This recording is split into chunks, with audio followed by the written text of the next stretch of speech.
And we are live. Welcome, mystery and thriller fans. I'm your on-air host, Sara DiVello, and I am so excited to welcome you today for this very special Mystery Monday, because today I have debut mystery author Harini Nagendra live from Bangalore, here to tell us about her brand new red hot book, The Bangalore Detectives Club. Harini, welcome to Mystery and Thriller Movements. Tell us about this gorgeous book. Thank you, Sarah. This is such fun to be here because I've listened to so many of the interviews you do, and I'm really excited to be here. So, Yay!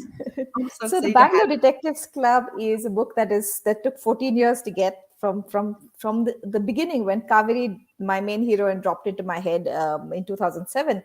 So it's a book set in 1920s colonial Bangalore, and the British are in Bangalore, and Bangalore is an interesting city in colonial times because it has the Maharaja of Mysore, the King of Mysore, ruling one part of the city and the British ruling the other part of the city.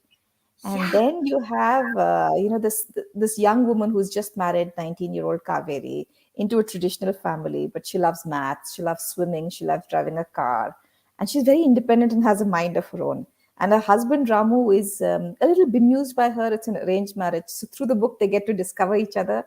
Kaveri stumbles upon a mystery, of course, decides to solve it, and the rest is the book. The rest is the book, and the book is good. So, this book has gotten a rave review in the New York Times. Congratulations. This is so deserved and so earned, and so many other rave reviews, including a starred review in Booklist, which we're going to talk about, and a starred review in Publishers Weekly, which we're also going to talk about. Rise Bowen, Abir Mukherjee, the M.W. Craven, Katrina McPherson, so many people weighing in with their amazing words of praise, and we're going to get into every delicious detail. But first, I just want to welcome everybody. So we are streaming live to 6 different destinations on YouTube and Facebook. So no matter where you're watching from, welcome, mystery family and friends. You're in the right place. This is the right time, and you know how it works. This is your chance to ask this incredible author who has lived in both San Diego and Indiana, as well as Bangalore, anything you want about her book, her writing, her lovely and beloved character, Kaveri. And we have so much to talk about. So get the questions going in the comments.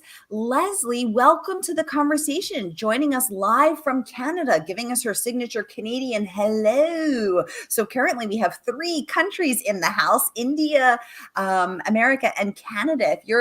Let us know where you're watching from, everybody. And let us know what questions you have for Harini. So first, Harini, I just have to share this incredible review that you got from the New York Times, because I want to talk about this. So Sarah Weinman, in the New York Times book review, raved the first in an effervescent, I love that word, new mystery series by the ecology professor Harini Nagendra. The Bangalore Detectives Club turns back the clock a century. This is a treat for historical mystery lovers looking for a new series to savor or devour. Congratulations on that rave review. This is so earned. Oh my goodness, we have Tracy Clark in the house joining us from Chicago, award-winning, amazing author Tracy Clark, who's been on the show Lovely. 2 or 3 times. She's coming back in December for her new book. I can't wait. I love Tracy. Tracy, welcome. She's saying, go Harini. Oh, Debbie's here. Hi, Debbie. Hi from Arizona. Welcome to the conversation, Debbie. Thanks so much for tuning in. Debbie just won a book from last week's giveaway. Ooh. And stay tuned, everybody, because we're doing another giveaway today. Okay, so back to this review. So Harini, as both a historical mystery lover, and just a historical and separately mystery lover, I am loving this book. Tell us what you think. So you said did you say it took you 14 years to write this book? 14 Tell us years, about yes. that journey. Yeah, So tell us. I fiction writing was my first love. So I used to do a lot of it when I was young, a child, writing at home, writing for short story competitions. Then I wrote a few children's short stories that were published in newspapers later, and a couple of did a writing course when I was in Bloomington, Indiana, and they had a couple of short stories. But then I left all of that and moved to academic writing, and it's a very different voice. I also write that. in newspaper columns, and I write popular pieces and blogs, etc. And that brain is a very different brain because it's concise. You're always writing to word count. You finish in 600 words, or someone's going, if you do 610 words, someone's going to cut the wrong 10 words out of your column, right? So when I was doing research for my book in 2007, I was writing, starting work on Bangalore then, and it was not this book, but it was a non-fiction book called Nature in the City, looking at the ecological history of Bangalore. I had so much material, so I don't know if it was the material that I was looking at, or that I was pregnant, so my daughter was going to be born then, and I didn't know if it was a girl or boy, but we wanted a girl, and I was listening to my mother tell stories about the strong women in her family, her grandmother, and all of these interesting things. So maybe it was all of this. I don't know. But I do know that I was at my mom's place one afternoon, and Kaveri landed in my head and almost demanded that I should write a book about her. So she was there, and she was this live character, right? And at that time in my head, she wasn't yet married, but she was going to be married soon. So that changed a little bit along the way, but I didn't know how to write a murder mystery. I've read them all my life almost, but I didn't know how to write it. So I think I started with three different plots. I went sort of three-fourth way. I came back. It wasn't working. I started again. Came back. It wasn't working. Started again, and then eventually got the book three-fourth way to the current plot, and met my agent. So my agent is also an old school friend, Priyadara Swami, who's also from Bangalore. And so she was completely, very inspired and very inspiring, and said, just, you should finish this. And I said, I need a deadline. Give me a deadline. I'm an academic. I work to deadlines. So Priya gave me a deadline. I did the book, and then we workshopped it a couple of times back and forth. And then that's the rest of the journey. Now, Harini, you said when in your journalistic writing, if they want 600 words and you give them 610, those 10 words are going to get cut. Did that kind of really tight writing help you to write this book, or did you have the room to flow, or is it two totally different mindsets? How did that work? So I think what helps is a few things. One is that I can turn up every day and write, and I can make time to write, and I can multitask. So I don't have the problem. I haven't had the problem yet. Famous last word, knock on wood. I exactly, knock on wood, that I turn up to write, and I haven't got anything to write. So that's not been a problem. I have a fairly thick skin. I mean, academics get peer reviews all the time. We get, some very lovely ones. We get some very nasty ones. So, and I want good feedback, and I'm very happy to take feedback, and I don't care about the tone in which people give me feedback. So, but what it is I really have to turn the academic writing side of my brain off, because otherwise I'm constantly writing to word count or second guessing myself and say, why do you have to write this long sentence? Can't you write it short? And that interferes with the whole creative process of writing fiction. So one thing I have realized is that when I'm writing my fiction books, and I did this with my second book, which just went in. So when I do my fiction books, I can't do them after writing nonfiction. I can do it the other way around. So I either do this first thing in the morning, or do it in a day when I have meetings and things, but I don't have any academic writing to do, or Mm. journalist writing to do. I love that. Donna, welcome to the conversation. First of all, I love your profile picture holding up the Leaning Tower of Pisa there. I went there on my honeymoon and did one of those shots. I'm not ashamed to admit it. So great to see that. Donna would like to know, did you use How to Write a Mystery Book to help with the formula? Great question, Donna. Harini, give us a skinny. Great question. No, I mean, so what I did was, after I think I wrote the one of the semi-final drafts, I read a whole bunch of how to write mystery books, and about the three arc storyline, the five act, three act, seven act, or writing from the middle and working outwards. None of them helped me, I have to say, because I couldn't wrap my head around that. My book, I've realized, or my writing style so far is very character driven. I know the characters. I want to put them in a setting and see what they do. And then what they do leads to something else and leads to something else. And then the mystery evolves. And so I tried writing the plot. I can't do it. I can't sit and think of a plot in isolation from characters. Something has to happen for the next thing to happen. And the second thing is, the couple of times I tried doing that, not with this book, but another book that I was also writing, completely different, set in more contemporary times. I was trying that out just to see how it worked for me as a writer. And I realized that if I had a plot and I had a plot neatly written out, this was for NaNoWriMo, and I was bored because I knew what was going to happen. So I was bored as I was writing. It didn't seem fun. I stopped it. So So you did participate in NaNoWriMo. So for those who don't know, that is National Novel Writing Month, where writers try to write a book or as much of it as they can in the 30 days of November. And then you hashtag it on Twitter. You let everyone know how your progress is going. So how yes. much of that was written in NaNoWriMo? Not this book. So there's Not another this book I book. was trying. Okay. No, not this book at all. I was trying out another contemporary mystery, and I did 45,000 words. And I'm not. This was 2 years ago. Okay. So this is one of the lockdowns, and I was just bored. So I tried it. I have no idea what's going. It's sort of tucked away somewhere. I'll probably come back to it at some point. Exactly. Okay, cool. Priya, welcome to the conversation. So nice to have you. She says, woohoo, Harini is a dream author. I love her to pieces. Yay, Priya, welcome. Thank you so much for those kind words, for joining us here today. Harini, I totally agree, is a dream author. And Harini, Priya is my fabulous agent, by the way, the oh, one from hi, Bangalore. Priya. Yay. Welcome to the conversation. It's so great to put a name with the face Right. with the name in terms of now I'm picturing you two workshopping it, as Harini said. Um, Donna is laughing about her holding up the Tower of Pisa profile. We've all been there. Right? If you go to Italy, you got to do that. Yes. Priya is saying hi. Priya, tell us what you loved about this book. What resonated with you from the very first. And while you're thinking that over, I want to share another rave review. This one, a starred review from Booklist. Congratulations. Booklist raving set in colonial India in 1921. This debut mystery, the first in a projected series, makes full use of the oppressive British rule of the time, matched by the oppressive treatment of women, to highlight the ingenuity and bravery of a young woman determined to solve a murder. Nagendra's evocation of setting is riveting, and her use of colonial history is thoroughly fascinating, with devastating depictions of the airy condescension of the British. A fine start to a promising series. So, Harini, let's start there. I want to talk about each part of that. So, first of all, the oppressive treatment of women. What was your research process like? So, there's one scene where she is going to go swimming in public, where Kaveri is going to go swimming, and usually she's wearing a sari, which is 8 yards of fabric. But if you're trying to swim with 8 yards of fabric, that's pretty heavy. So she ties it off under her petticoats, so she's not being sunk.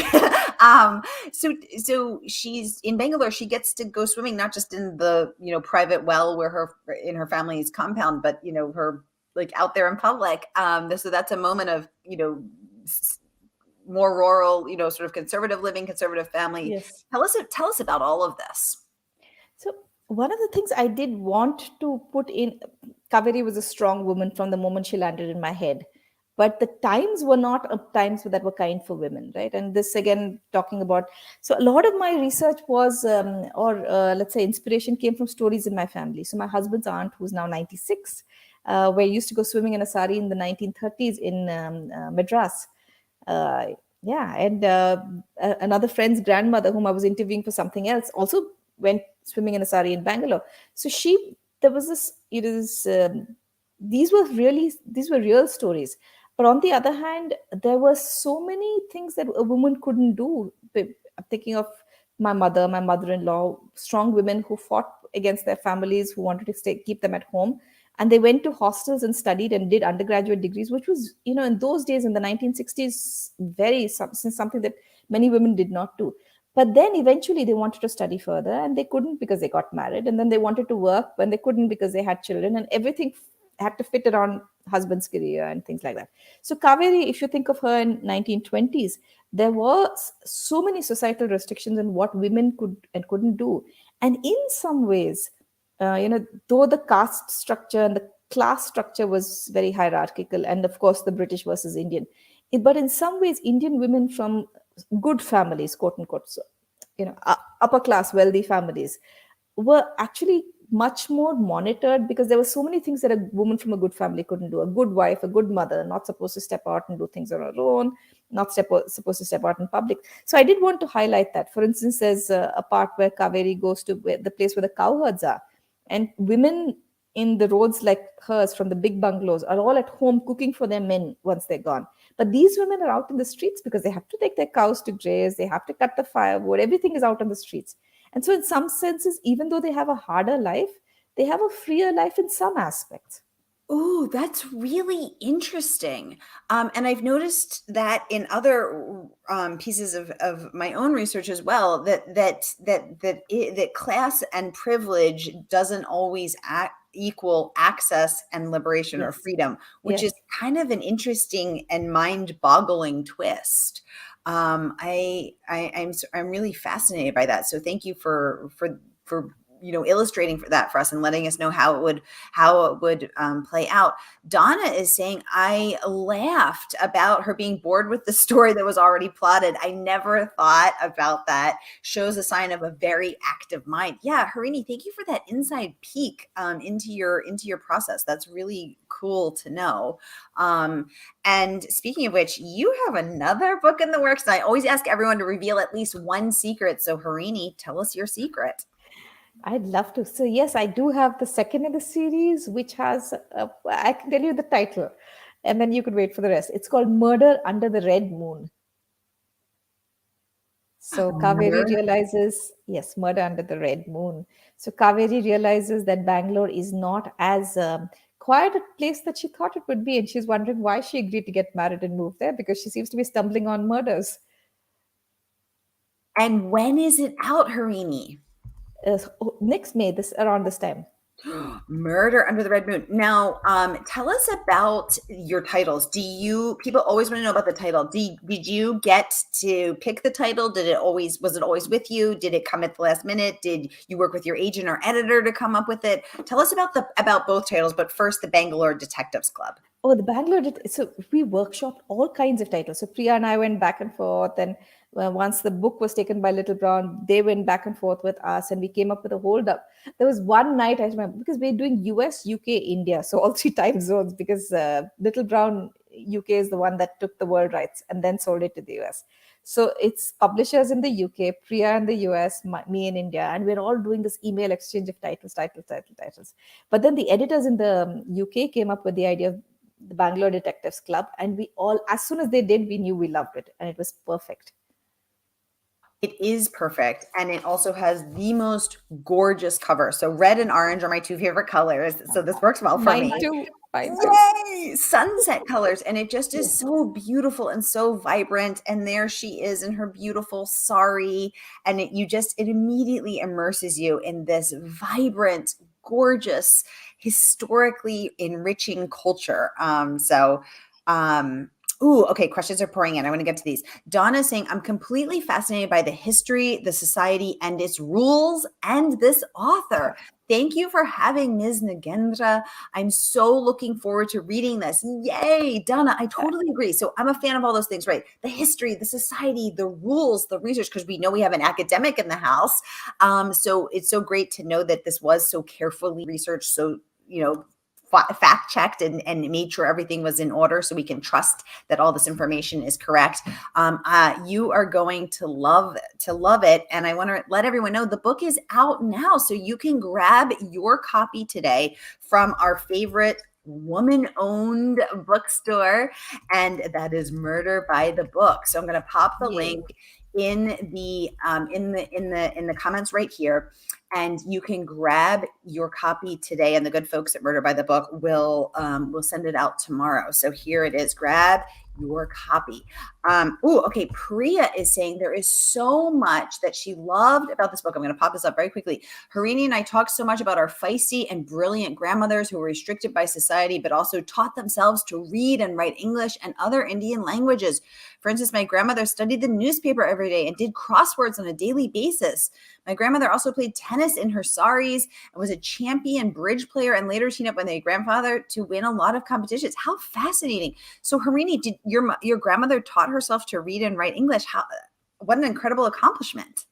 So my mother's grandmother, actually. So my mother's grandfather, for Priya, it was Priya's grandma, but my mother's grandmother, her husband was worked in the British jail. So he was an Indian working with the British.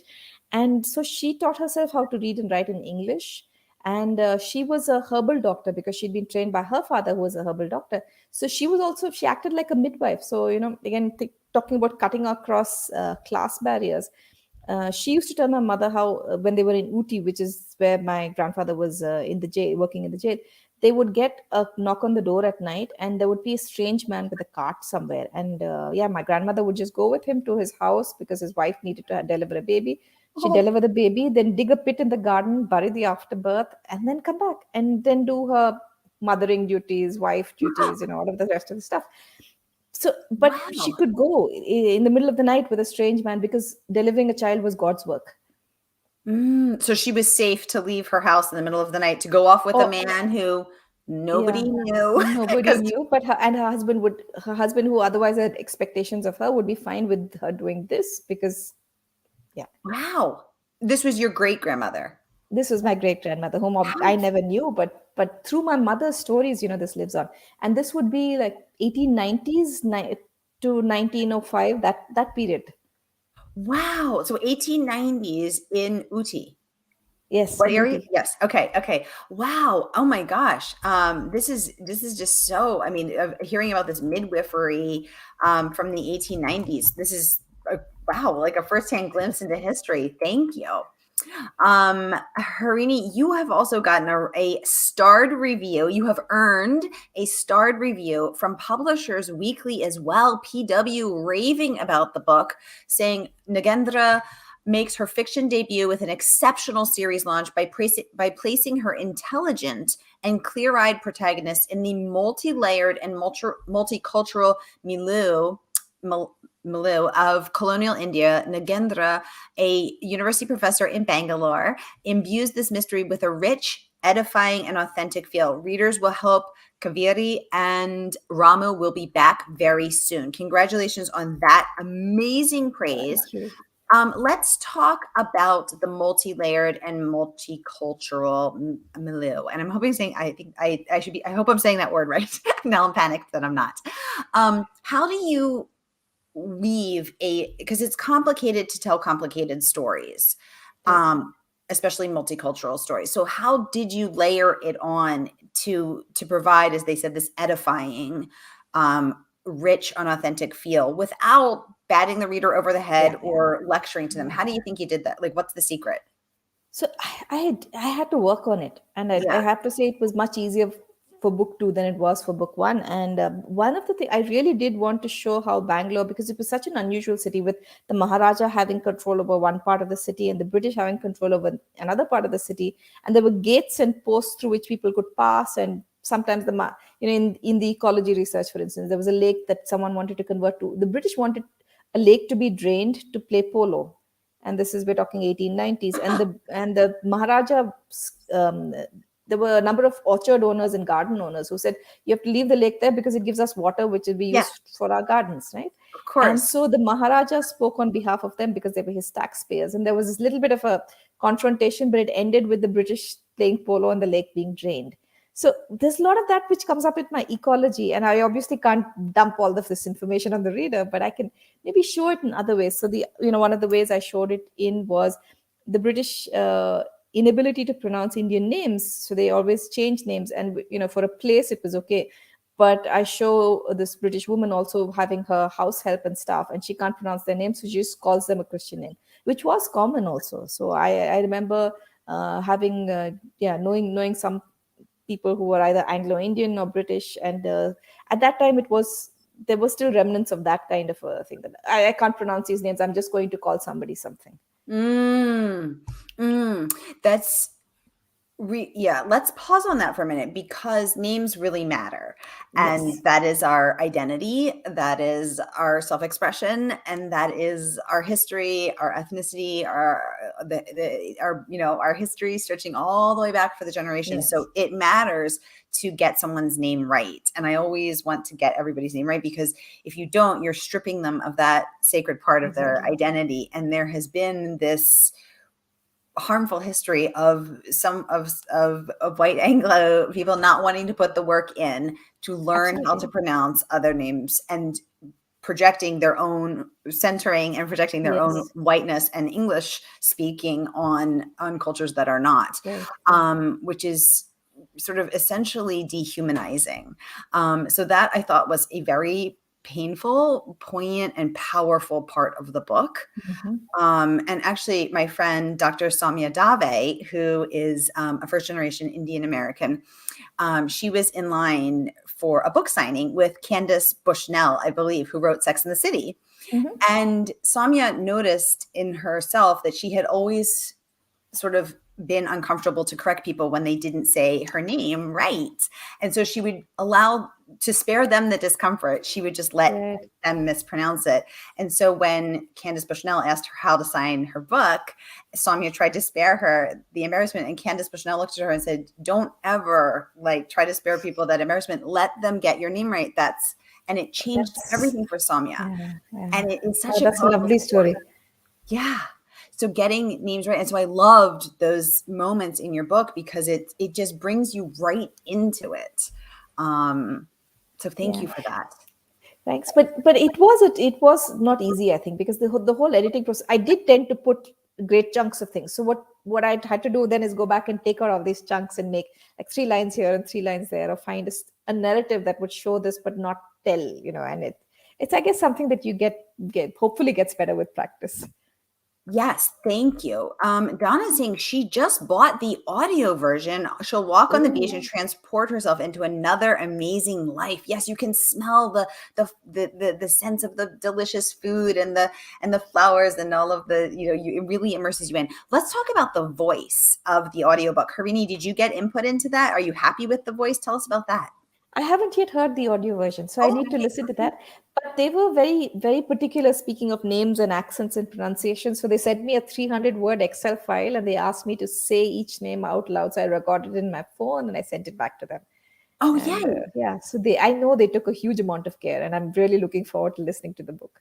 Yay, yay. I know this is going to be so fun for you to hear somebody else reading your words Yes, of your character, of hearing Kaveri, like, yes. speaking in this other person's voice. That's really cool. Donna, let us know what you think of the audiobook. How fun. Um, okay, we have 3 minutes left. So anyone have any questions, get them going. I'm going to share a few more amazing reviews. Rise Bowen, New York Times bestselling author, says this is a classic whodunit with the added appeal of a female sleuth in colonial India. For Western readers, a fascinating glimpse into customs and a mindset very different from our own.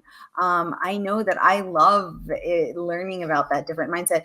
Harini, when you were writing this book, were you picturing it as mostly being, mostly being read by Western readers and having to educate us and bring us into that world? Or were you also picturing it more for an Indian reader? Who is your ideal A reader? mix, because I have a lot of readers in India as well. So I did want to write to explain a little bit about what I was doing with unfamiliar terms, but not to do so much that it would put off the reader from Bangalore, for instance. Right, exactly. And actually at the end you provide a list of Right. that people can sort of, called Kaveri's dictionary, so that if there's any confusion, you can just flip to that, and also some recipes. Now, Yes. I love to cook, so I can't wait to be making this sweet corn and pomegranate kasambari. So how did Oh, you choose the recipes? Are these your favorites, or how'd you pick them? mostly my favorites, and then Priya and I went back and forth on some of these. But yes, mostly my favorites. I wanted something fresh and delicious and healthy, but also something that brings out the flavor and is not something that you'd normally find in an Indian restaurant in the US or the UK. So that's what I really want. But I didn't want to give the really complicated recipes because I like cooking, but I don't like hours in the kitchen, and I think most of us don't. So Exactly. You provide a 32-page recipe. You're like, this should be ready in a quick 5 to 8 hours. yes. No. These are quick and easy and delicious. I love what a fun idea to put these in. And also you had said that they were historically accurate. So this is something that Kaveri, Yeah. could be eating in Yes. in Absolutely. 1921, which is even more fun. How did you know what they were eating in 1921? So again, through my mom and a lot of discussions with her about what people were cooking, my aunts, what they grew up eating, and it wasn't that different. Things changed in the Okay. 1960s or thereabouts. So In the 1960s. Okay, great. yes, Okay, yes. great. What's your favorite go-to midweek meal? Just rice and something like a sambar, a curry with lentils, and some vegetables. Oh, delicious, delicious. Okay, y'all, we are out of time, but I want to remind you to grab your copy of the book today. You're going to want to cook all of these recipes, eat all of these recipes.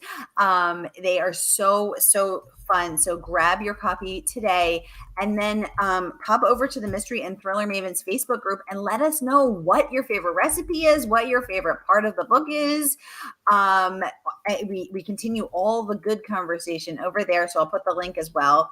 Here it is, free and open to all, Mystery and Thriller Mavens Facebook group.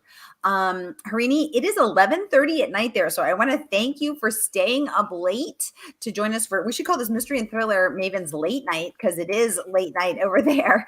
Priya is saying, what a great session. Thank you so much. Priya, thanks for jumping on and being here with us. Thank you for letting us know what you loved about the book. It's so cool to know from your agent's perspective what immediately resonated, to hear how you two work together. Harini, anything you wish I'd asked, anything you want to tell us before we wrap for the day? No, this is just fun. And I hope I can do this with you again next year. Oh my gosh, we would love to have you back. So thank you for sharing the title of your brand new book, out May 2023. When it is out, Murder Under the Red Moon, come back and give us the inside scoop on that. Let's put it Yes. on the calendar now. Harini Nagendra will be back in May. Thanks for all the hearts up on Facebook, you guys.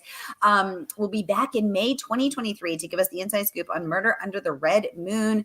You're not going to want to miss it. But meanwhile, grab the Bangalore Detectives today. Link is right here in the comments. Harini, thank you so much for staying up late to join us. Thank you, Mystery and Thriller Mavens, for jumping on to talk with us. And I will see you tonight at 7 and 8 p.m. with Dervla McTiernan and the amazing Victoria Helen Stone. Have a great day and hang in there, because remember, Mystery Mondays, because Mondays can be murder. Have a great day, everybody. Thank you.